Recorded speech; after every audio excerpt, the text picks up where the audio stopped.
A story making the headlines this week, the resignation of the Special Prosecutor Martin Amidu has got the world talking. Despite the political twist, some are wondering the possible implications his resignation will have on Ghana's fight against corruption and the country's business image on the international financial market. Sandra Eshinam Afenu has been engaging some Ghanaians abroad, one of them a professor of accounting and financial management at the University of Sheffield, UK, who says business confidence in Ghana has been dented.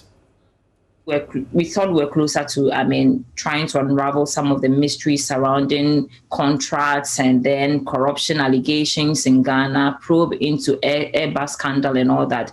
Then we had this news. First of all, how did you receive this news? You know, I wasn't too surprised, okay, because this is Ghana, right? Let's look at how even Martin Amidu even got into the position itself.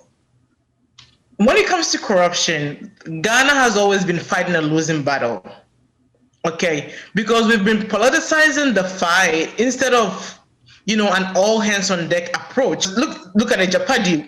We feel, per the details that are coming out, it's hitting too close to home, and it's too much less comfort for people to bear. So what? Martin Amidu is suffocated, and then the kitchen became too hot, and he has to go. But what do you make of his exit?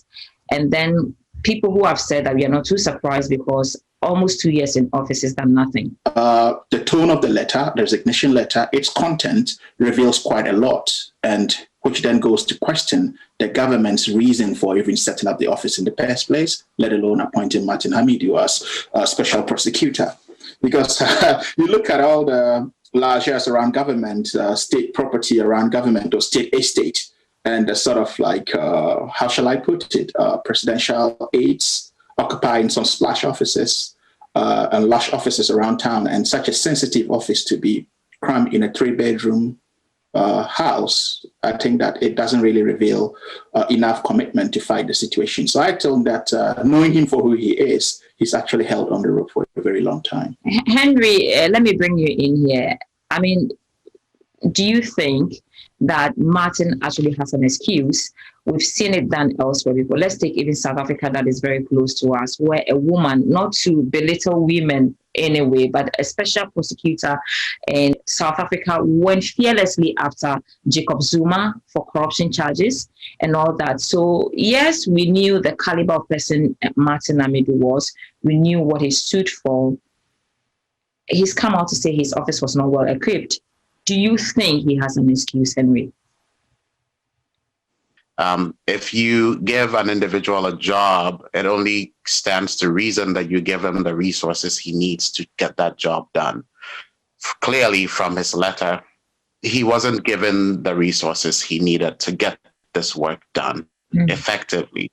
And so to exit, I think, was the right thing to do, in part because it has reminded us as a people that we are not really serious about fighting corruption. And I think that's the right signal that needed to be sent one more time.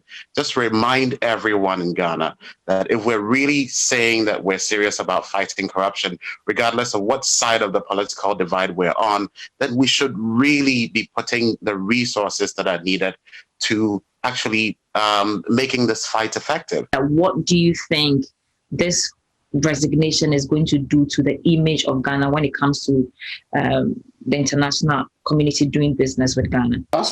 From where I ended up, as I said, it's actually the most damning verdict.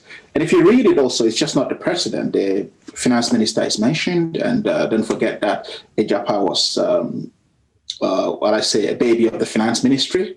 So he's got that role. Trusted in him by the Constitution to actually ensure that the right thing is done. So now, but to a large extent, what it means is that anyone at all who's touched Ejapa, as far as due diligence is concerned,